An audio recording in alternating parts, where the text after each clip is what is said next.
What's good, people? Agent Juice reporting for duty. Today's video in speedpaint is sort of a last of things for quite a while. This is, first of all, it's going to be the last of me talking about Ed, Edd, and Eddy related stuff, even though I've done it for the last two videos, you know.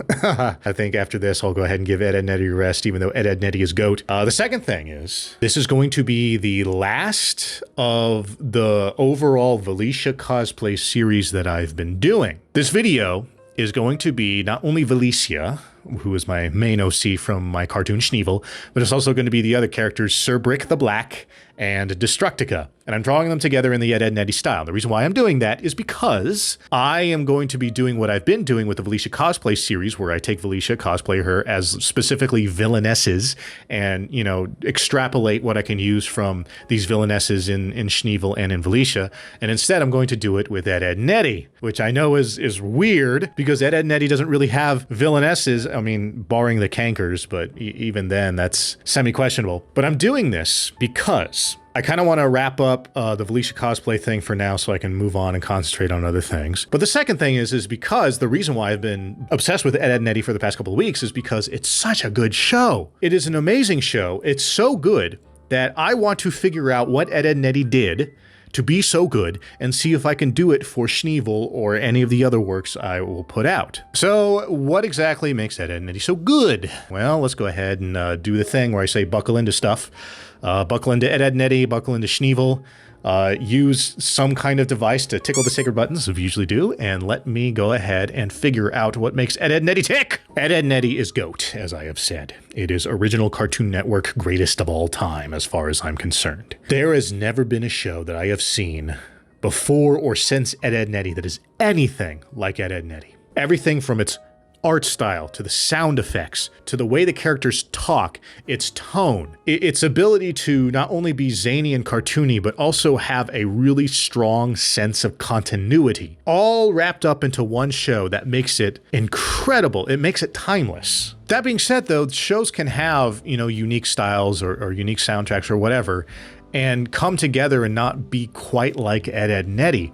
So here I am poring over Ed, Edd, and Eddy thinking, like, what made it so great? What is it doing? And I think it is the whole point of being greater than the sum of its parts. And the reason why I think it's able to do that is probably because the overall tone of the cartoon is very specific, and all of these elements were catered specifically towards aiding that tone and that style. It seems to me that Ed, Edd, and Eddy is very meticulous about painting a very specific picture and telling a very specific story within its own framing. The visuals, the sound, the artwork is very much meant to sculpt a tall tale of childhood.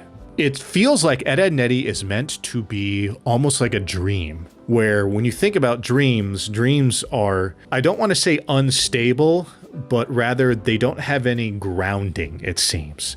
Things can change. Like even the fact that on still frames, the characters' outlines kind of wiggle because it seems like everything is in constant motion. So it feels like a dream sequence in that there are logical things that you can just kind of totally throw out the window, to the point where they've had entire episodes dedicated to breaking physics, because that's not the point. The point is to convey a feeling, a tone.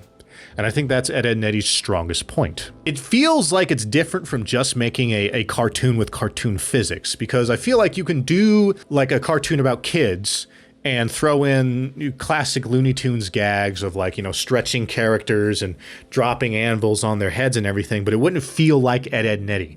Ed, Edd, and Eddy specifically has a dreamlike sequence to it to make it feel like it's being made up as you go along, so to speak. Almost like when you were kids and that one kid told you the story of the time he was totally chased by a wolf, you guys. Totally, I'm being serious. And as they're telling the story, they might start off realistically saying, you know, oh yeah, I was hiking with my dad, and all of a sudden we heard a noise, and then the wolf showed up. And for all you know, that kid probably is telling the truth, where maybe he did see a wolf on a hike or something. Or maybe he saw a bear, because, you know, that does happen. But it was probably something as innocuous as we saw it. It saw us, and then it walked away. But, you know, a kid has to has to embellish, you know, like totally seriously, you guys, the wolf jumped on me and I punched him in the face because I'm so cool, you guys. That's what Ed, Edd, and Eddy feels like. Furthermore, it feels like it kind of knows it is that. I mean, beyond just the fact that the cartoon has been able to kind of break the fourth wall and make mention of it, but it does have kind of an even in-universe self-awareness that it is of a certain kind of cartoon and vibes really well with it. It feels so insanely comfortable with itself. You know, it's all these little things, like the fact that it feels comfortable with itself, the fact that all these little crazy unique styles feel like they're catered toward telling a specific story, the fact that it feels like a dream sequence, the fact that it feels like a tall tale that some kid made up. You know, all of it is so well crafted into making this unique story. And so all of that comes to how in the hell can I use this for my own work? And in this case, particularly Schneeevil. Schneeevil is not really meant to be dreamlike or a tall tale of a childhood or anything like that. Schneeevil, ironically enough, is meant to be nothing like Ed, Edd, and Eddy, despite the fact that I'm trying to draw from Ed, Edd, and Eddy. But I want to figure out what is it going to take to make Schneeevil what I want it to be? And it seems to be like every choice that I make, and this would apply to people out there who are probably trying to make their own work themselves. A big factor in making something have a unique, memorable voice is that all parts need to serve a singular goal. Whether that goal is to tell a specific story, or to give a specific tone, or to be funny no matter what, or to be dramatic no matter what. It seems like every piece of its construction needs to be meaningful. There cannot be any frivolous nonsense put in, which sounds hilarious because Ed, Edd, and Eddy is nothing if a show about frivolous nonsense, and yet it feels so tightly made. In fact, saying frivolous nonsense, one of the most famous shows of all time that was famous for being a show about nothing was Seinfeld. And Seinfeld feels like another one of those shows where every bit and piece of it felt meticulously crafted to serve the singular purpose of the show, which was to be a show about nothing but funny. It should be about nothing, but make it funny. Everything about that show, from the way it's shot, from the way the characters speak and kind of repeat themselves, it feels like another one of those shows that was meticulously crafted to serve that singular purpose. Ed, Edd, and Eddy feels that way. Seinfeld feels that way, and it seems like that if I want Schneeevil to be a legacy show, it needs to be that way as well. Everything about Schneeevil needs to be meticulously crafted to serve a specific purpose. Now, the purpose doesn't have to be, you know, so simple-minded as to be like, it must be only funny or it must be only this.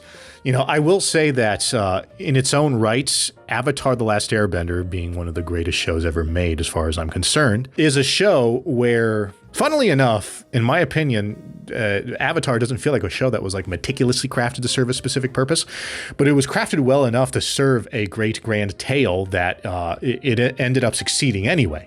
It's a great and amazing show. It just goes to show you that you don't have to be that, I don't know, I guess for lack of a better term, anal about it to make it that way. And even then, I admit that it is my personal opinion that Avatar doesn't feel as obsessively crafted as a show like Ed, Edd, and Eddy or Seinfeld. So what can I learn from Ed, Edd, and Eddy? Well, I think I can learn that the show has spirit. And it has spirit because it shows that Danny Antonucci, the creator of Ed, Edd, and Eddy, had a very specific vision, and he did everything in his power to tailor make everything in that show to serve that vision. And so I think it's going to behoove me do the same thing for Schneeevil. So I think we'll go ahead and wrap up that rant there for today. So I thank you people for sticking around and watching this hoo-ha. Please share the video and comment down below. Let me know what you think about Ed, Edd, and Eddy or Schneeevil or anything that involves the meticulous craft of a specific goal. If you want to follow me elsewhere on the interwebs, of course, I leave my links here up on the screen that you can peruse. And with all that said, I thank you for spending this time with me.